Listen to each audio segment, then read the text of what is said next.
¿Quién vive? ¡Oficial de guardia! ¡Santo y seña! ¡Santo y seña! Guerra sin cuartel.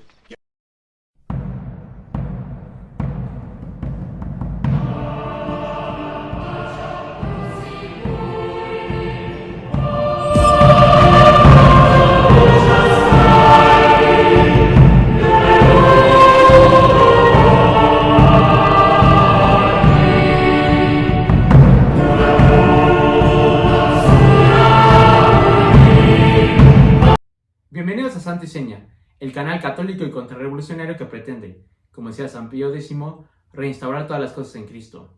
Yo soy Alexander Becker Yo soy Daniel Frutos, y somos miembros del Círculo Tradicionalista Celedonio de Jarauta. y en esta ocasión queremos rendir homenaje precisamente al patrón y personaje histórico de nuestro círculo, el Padre Jarauta.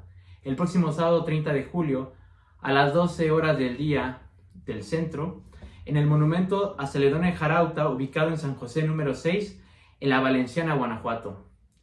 ¿Y qué hizo el Padre Celedonio de Jarauta? Pues es lo que vamos a descubrir el día de hoy. Este católico contrarrevolucionario carlista, que de pasar a una guerra en la península, en su primer ámbito de la Primera Guerra Carlista, a luchar contra los yanquis en México. Es lo que vamos a descubrir hoy para rendir a este católico como Dios manda en este segmento.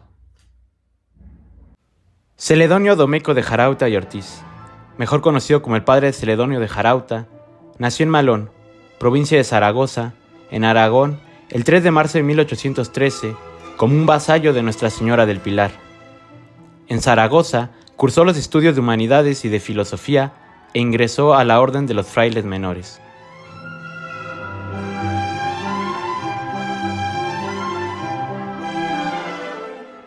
Antes de recibir el presbiterado y luego de la exclaustración de las órdenes religiosas, se adhirió, como muchos eclesiásticos, a la santa causa del infante don Carlos María Isidro de Borbón, mejor conocido como don Carlos V en la Primera Guerra Carlista.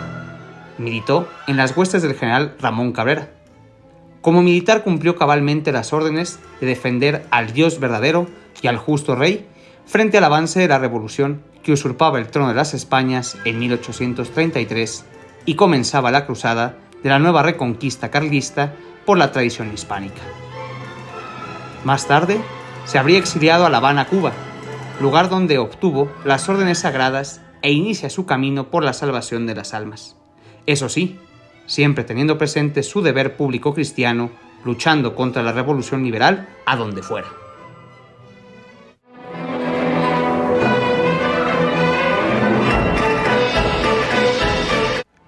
En 1844 pasó a México, gestionando ante el obispo de Puebla, Francisco Pablo Vázquez, secularizarse para ese clero a título de administración.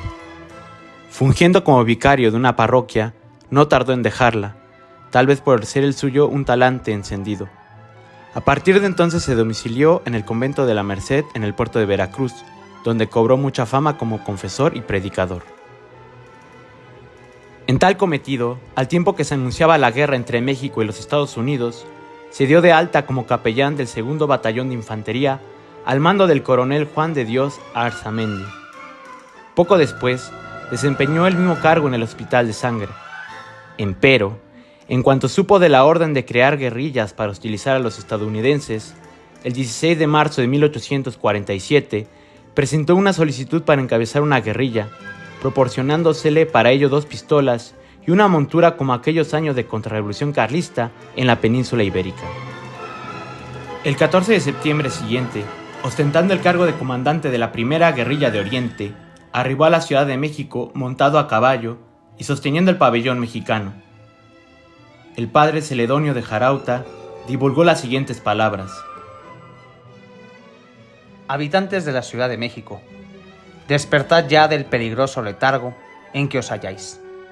Ved vuestra religión y cara patria sumergidas en la mayor de sus desgracias, esperando tan solo el día en que sus valientes hijos se decidan a vengar el agravio que les hacen esos invasores ambiciosos, desmoralizados y crueles.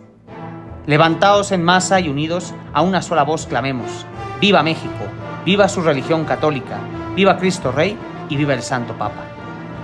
Que por salvar a su patria y a su religión, vuelve el pueblo a echarse encima de los yanquis, y aunque sea con sus puras manos, La muerte es preferible a esa aparente paz que les han impuesto y que no hacen sino acrecentar su ambición de despojo y diabólico orgullo.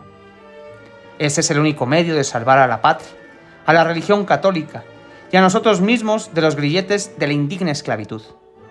Primero moriremos matando norteamericanos y gente norteamericanizada que rendirnos a sus poderosas armas, a sus falsos dioses como el dinero y el progreso y a sus falsos ofrecimientos de democracia.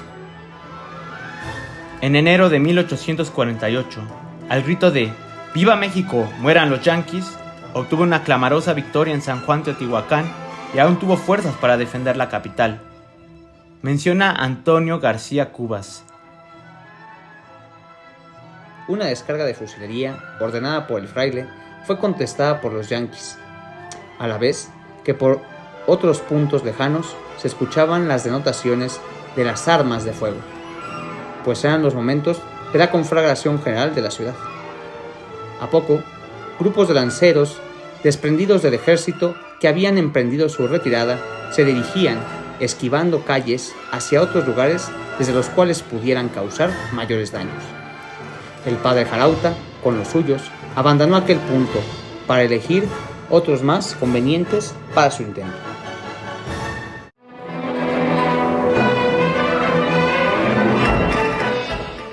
Luego de la firma de la paz con los Estados Unidos, al no estar él de acuerdo en sus términos, buscó refugio en la ciudad de Lagos de Moreno.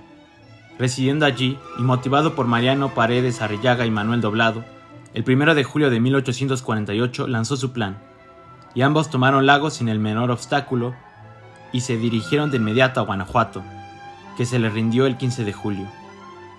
Paredes capitaneaba a 550 hombres, Celedonio de Jarauta a 100.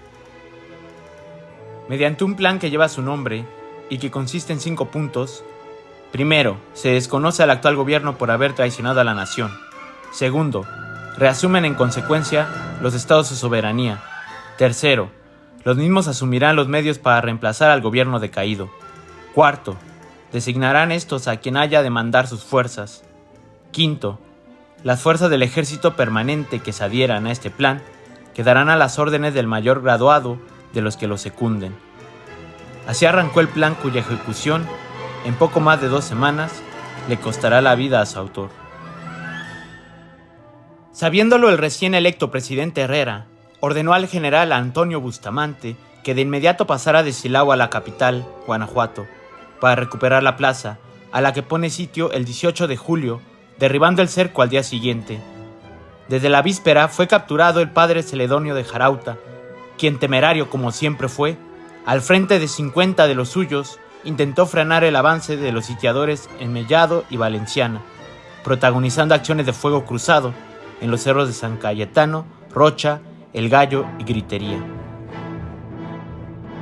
En este último, el capitán Vicente Camacho pudo aprenderlo remitiéndolo al general Cortázar y a Bustamante, que de inmediato dispuso que fuera fusilado por la espalda de manera cobarde, sentencia que se cumplió a pocos pasos del templo de San Cayetano, donde fue sepultado. Entendiendo que tanto liberales yanquis como conservadores mexicanos traicionaron a aquel hombre tradicional que recibía el embate de frente para dar fe de sus actos. 43 años después, en el sitio de su ejecución, el 18 de julio de 1891, se inauguró, hasta hoy, el único monumento público levantado a su memoria. Años antes, el 2 de agosto de 1853, por decreto del gobierno, se dispuso a rendir honores al presbítero Celedonio de Jarauta, arguyendo en su artículo 1 que ha merecido bien de la patria por la decisión y valor distinguido con que peleó en la guerra contra los invasores. Disponiendo de sus restos, fueron reinhumados para depositarlos en la capilla de Santa Faustina de la Colegiata de Nuestra Señora de Guanajuato, y allí permanecen hasta el día de hoy. Su biógrafo Daniel Molina expone la fama y popularidad del padre Celedonio de Jarauta, el hombre que nunca aceptó la derrota, el hombre que se tragó su propia muerte a cucharadas, gota a gota, a sorbos, el hombre que apuró su cáliz sin quejarse.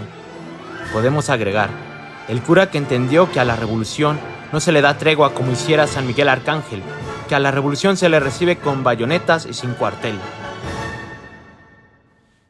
¡Vive el padre Jarauta! ¡Vive el México católico! ¡Dios, patria, fueros, rey!